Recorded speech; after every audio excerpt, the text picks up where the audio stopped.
Grand Rising, good morning, buenos dias, bonjour. Welcome to Spiritual Matters Thursdays here at the Daily Huddle. I am your host, Dr. Monikah Ogando.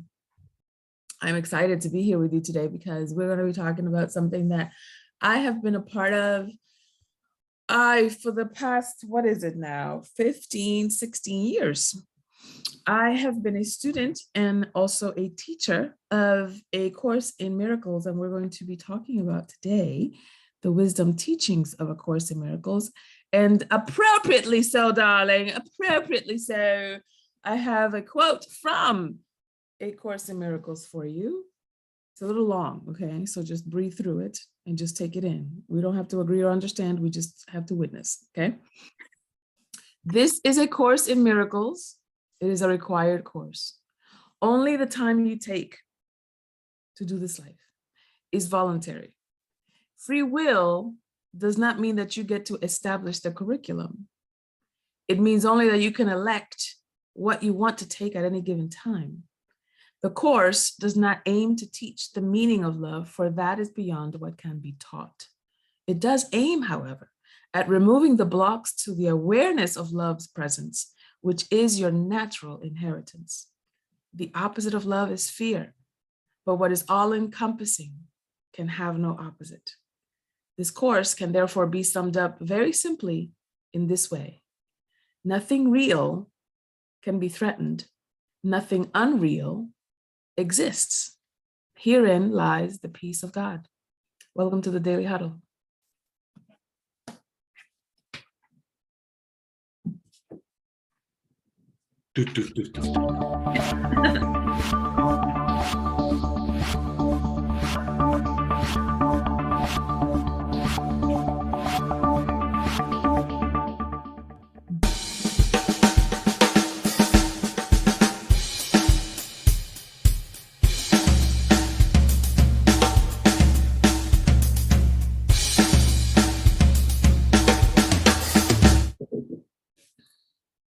Well, hello. Okay, we are back after our percussion introduction. I love it. I love it so much. Giovanni, how are you? And what are you thankful for? Today, I say I am, the way I am today is the way I say. And today I say I am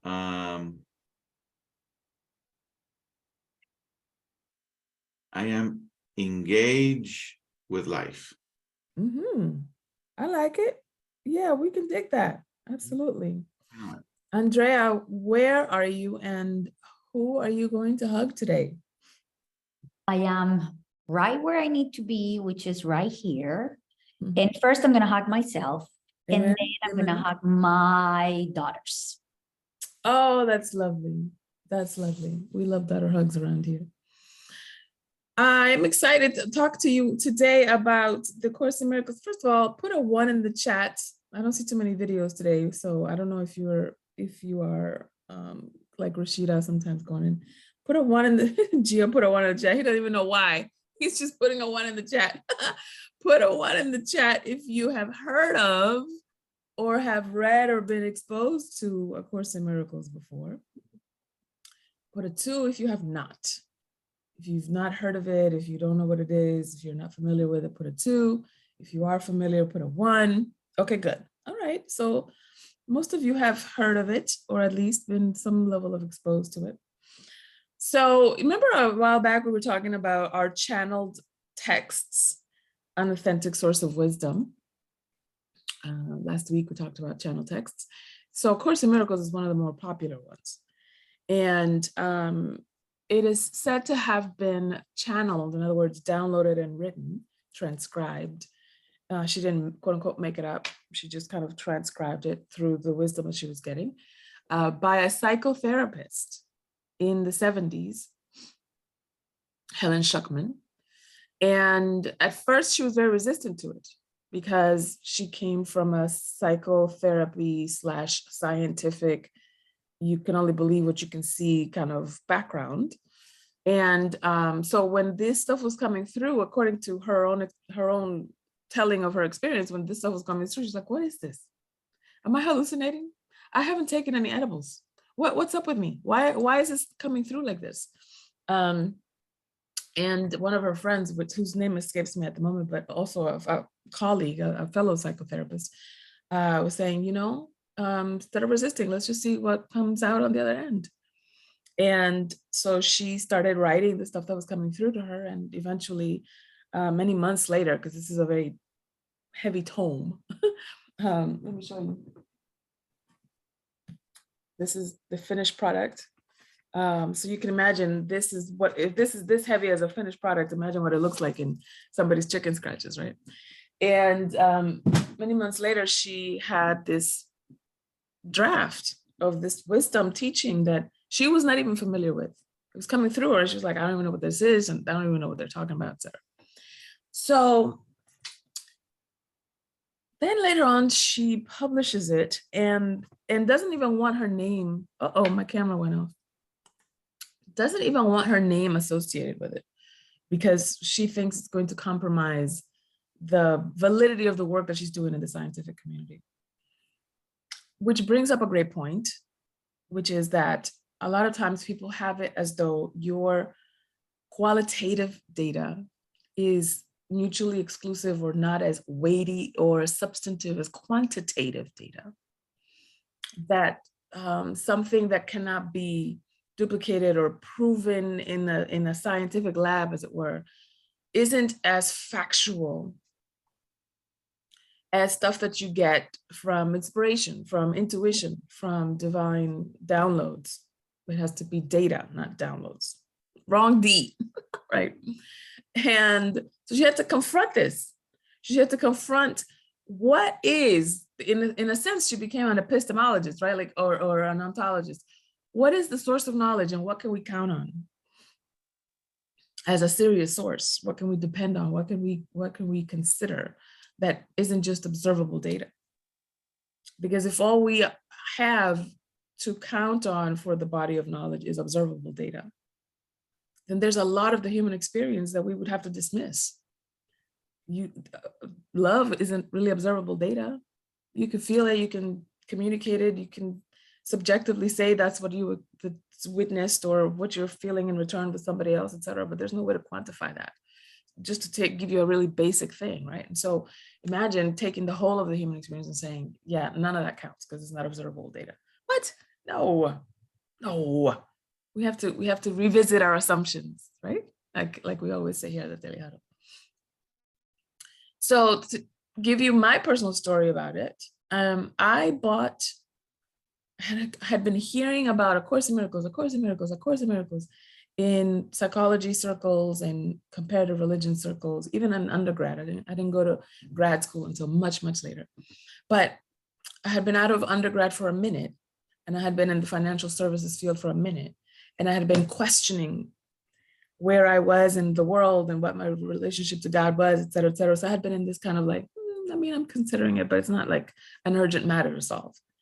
September 10th, 2001.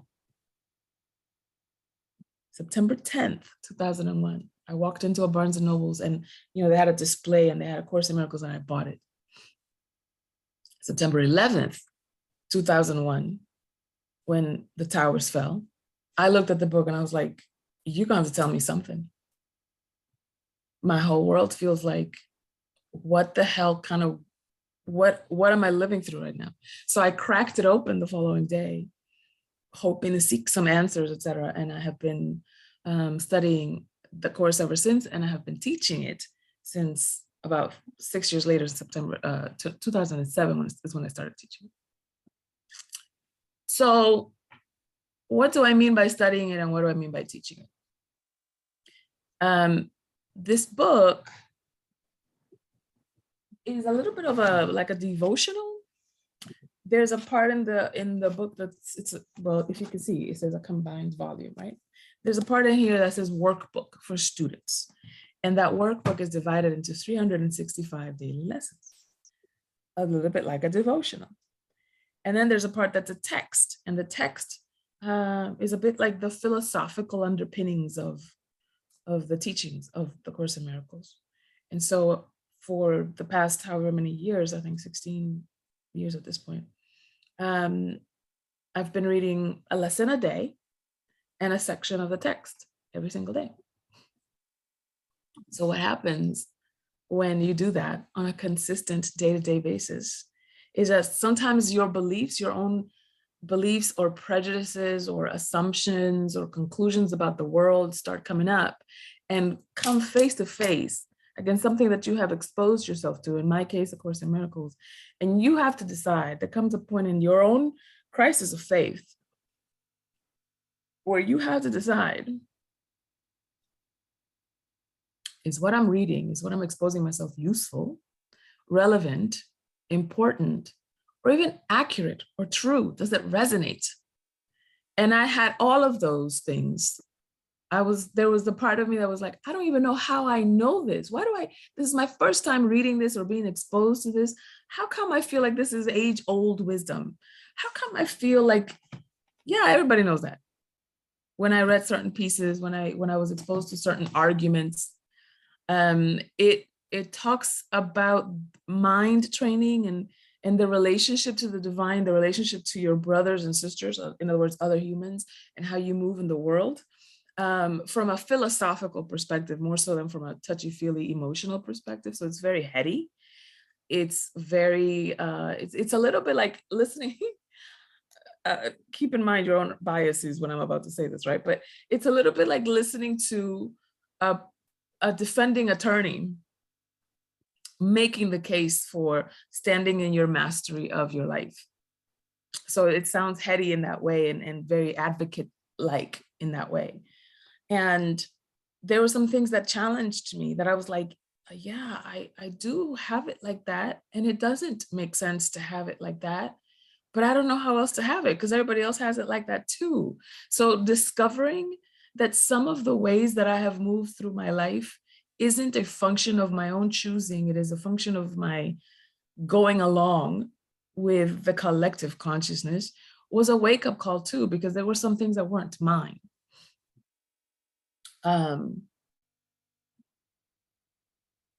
give you an example, I haven't actually picked any specific thing to talk about, but to give you an example, when I just dropped the book, it just dropped on this particular part.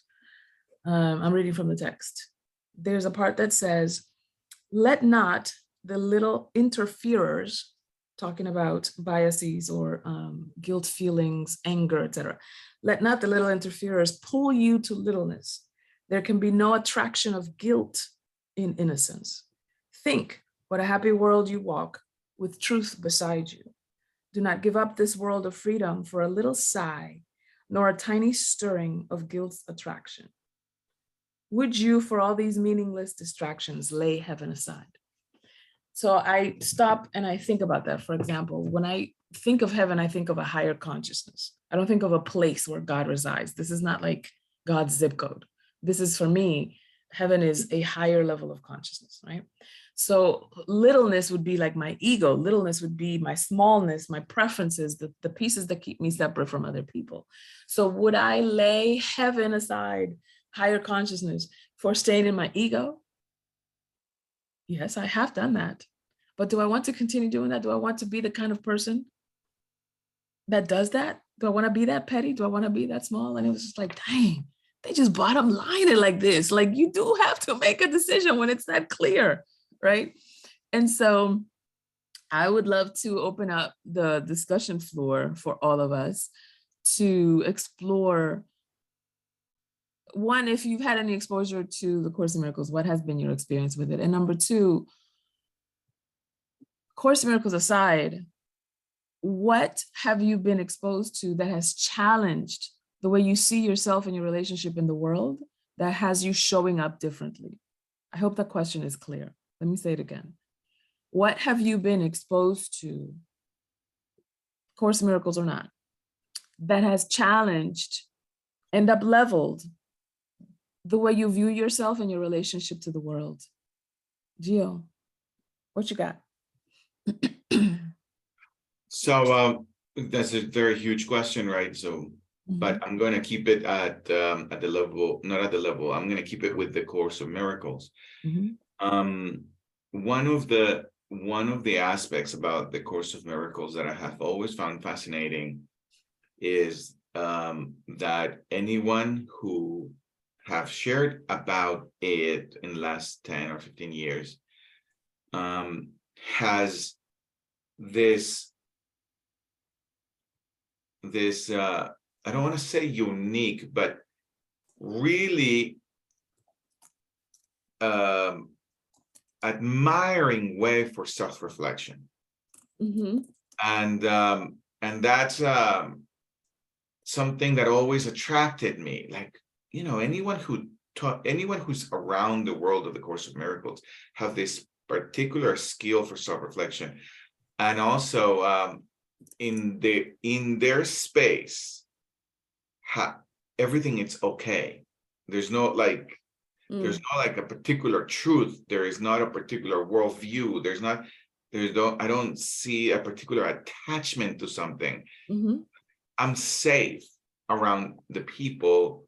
However I am, it's safe around the people who are around the reflection of the Course of Miracles. And in the little bit of exposure I've had about the document and from being with you in some of our calls, I have find fascinating a profound look for the possibility of being human and the eternal or God, right?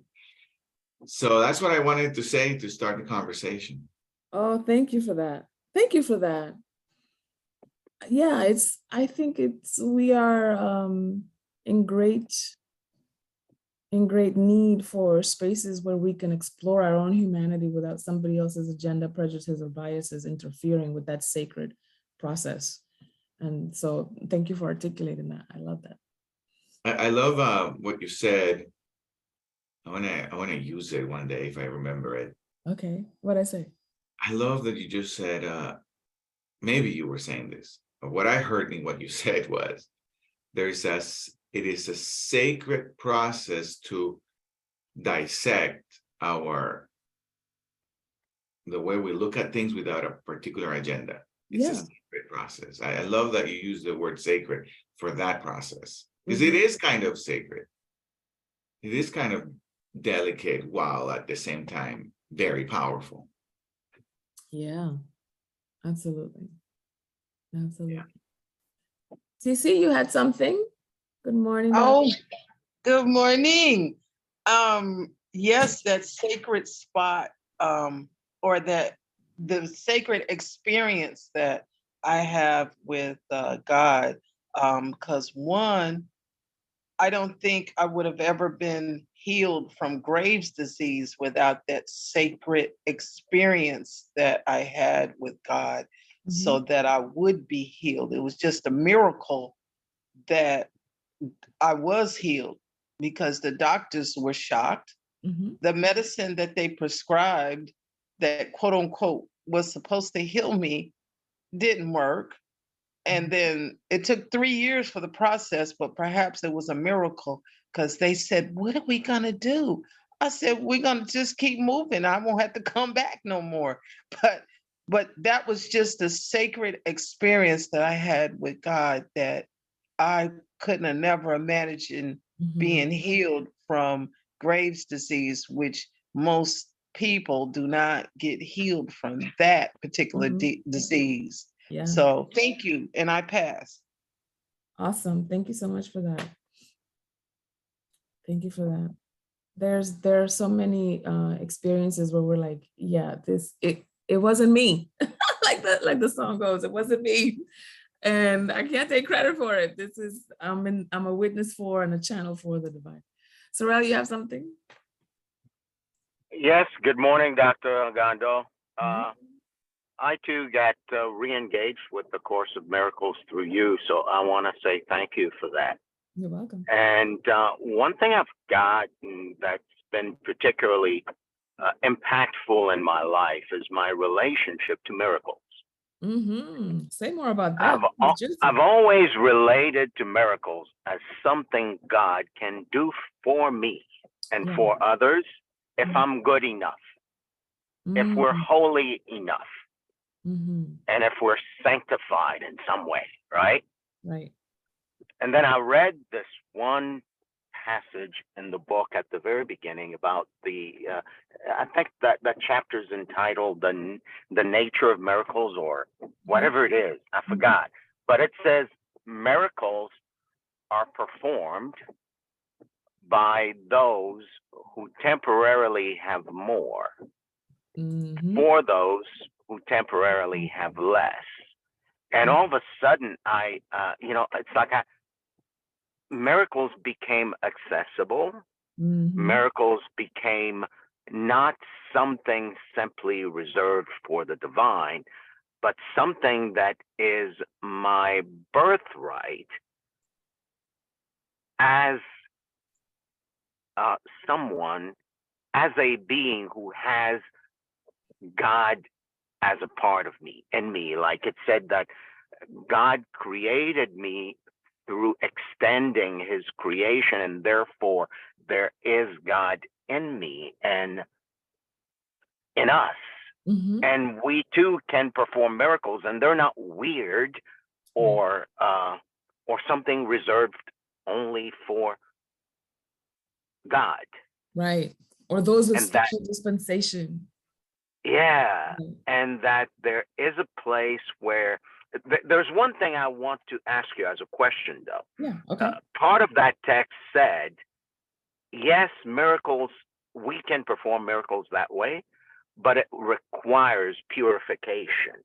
And I was like, purification? I'm screwed. It's not as hard and convoluted as you might think. So what is, given that you've been doing this, well, what is purification? What is the course referring to when it says purification? It's the way that I interpret it. I'm not saying like this is the truth with a capital T, but the way that I interpret it is that it requires purification in the sense of take your ego out of it, take your attachment out of it. Like be interested only in showing the possibility, not what they're going to do with it, not what it means about you, not what, now they're going to have higher respect or awe of you, etc. Just take your ego out of it and just demonstrate the possibility without it having to mean anything. Because we are demonstrating miracles all the time. Look at us all breathing, and we're not even thinking about it until somebody mentions it, right? Your lungs contract and expand to give you oxygen and to expulse O2 without you having to think about it. You don't have to reinvent that wheel every single time. And you've been doing that for however many years, because there's a certain wisdom that has certain autonomic functions in your body so that you can be free to think about other things, so that you can be available to expose yourself to other things. That's kind of like a miracle. There are some folks that have to be plugged up to a machine in order to exist. And so when you think about taking your ego out of it, it's like, it's an of course, and I ain't got nothing to do with it. Let me just show you what's possible. Look how trees exist. Look how we exist. Look at the commonalities between the micro and the macro. Look at how we can connect and be one, even though you're clearly a Sorrel and I'm clearly a Monikah. So there's a distinction there, but there's also a sameness, there's also a connection. And look how much we can create when we ride the wave of that connection versus the wave of separateness. And not because, Monikah's amazing, because this is available to everybody. So it takes the specialness out. This is what I interpret when I hear requires purification. Does that resonate with you, Sorrel? Yes, it does resonate with me, and it challenges my notion of the Catholic schoolboy of what purification means. Oh yeah, ciao, hang down. So thank you. I'm not self-flagellating anymore. Yes, exactly. Put it down. Put it down. Rashida, you got something? Good morning, Doctora. Good morning.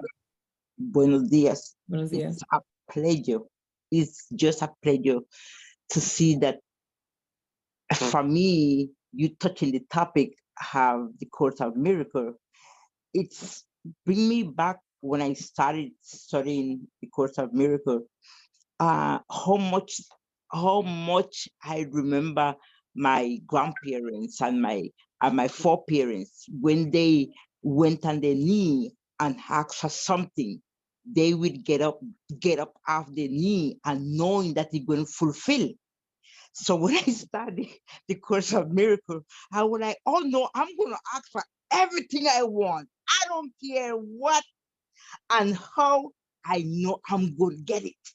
Mm-hmm. And trust me, that Course of Miracles have proved me many times that when you ask for something with conviction and knowing that you have that God-given right, you get it. And this is something that I have learned so much from the Course of Miracles, and still studying it and still have that conviction and that heart filled of joy that anything I want, I get it. Yeah.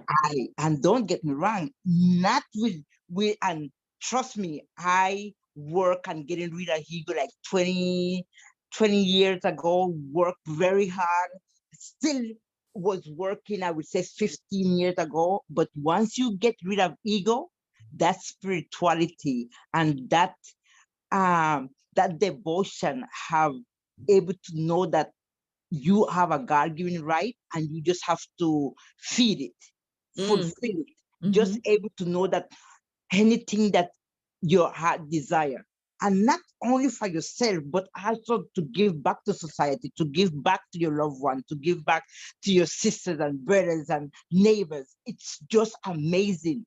I love the Course of Miracles, and we're going to have to touch more point on that. Thank you so much for really making that point. Thank you. I really appreciate that. You're welcome, and thank you for bringing that one up. So you might be wondering if you're just only slightly familiar, if you're interested in delving a little bit more deeply, because listen, there have been many times when I read something and it just shakes the foundation of everything that I have believed to be true in such a way that I'm like, I threw you across the room, book. Okay, we're not talking today. So you might have a very, organic relationship with this body of wisdom that can challenge sometimes the way you have it.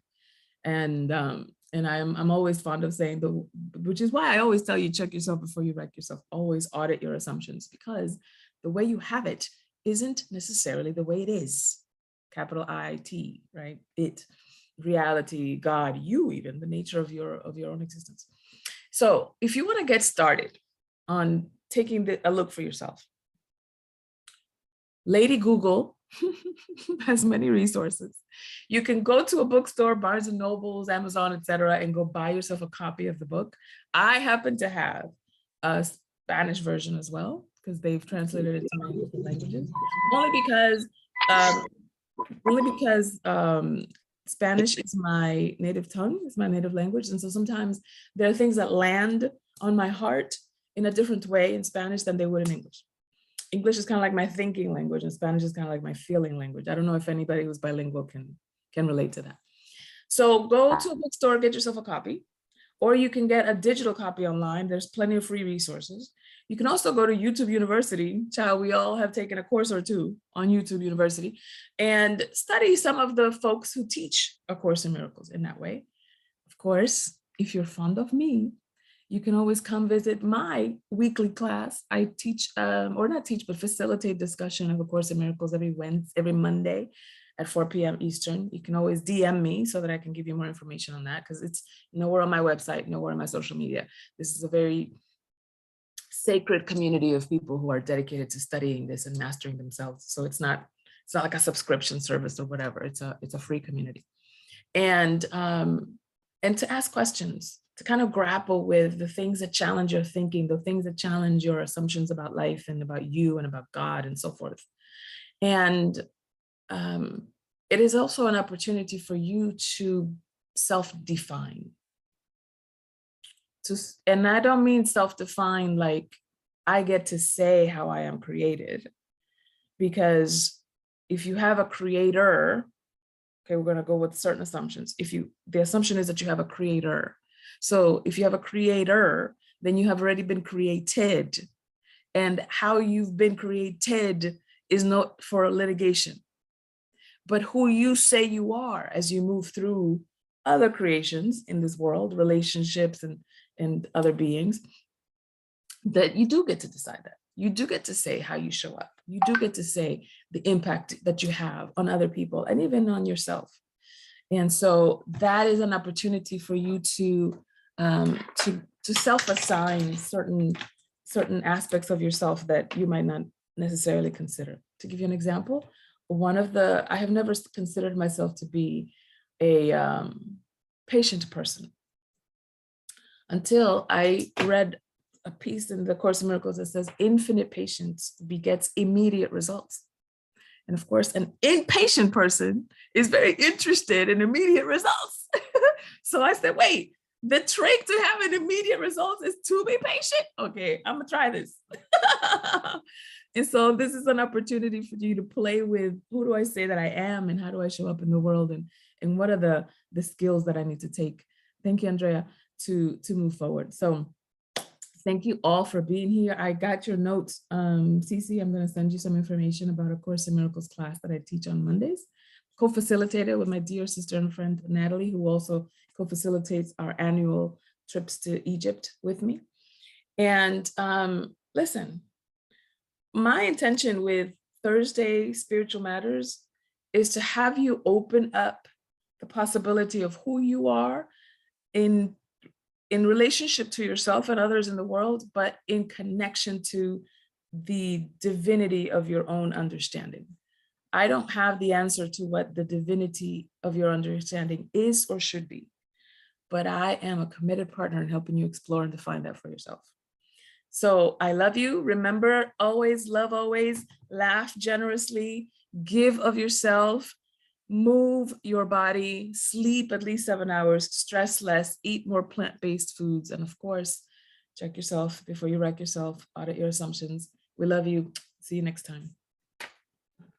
One love, guys. One love. Love. Thank you. Have a good day now. Bye.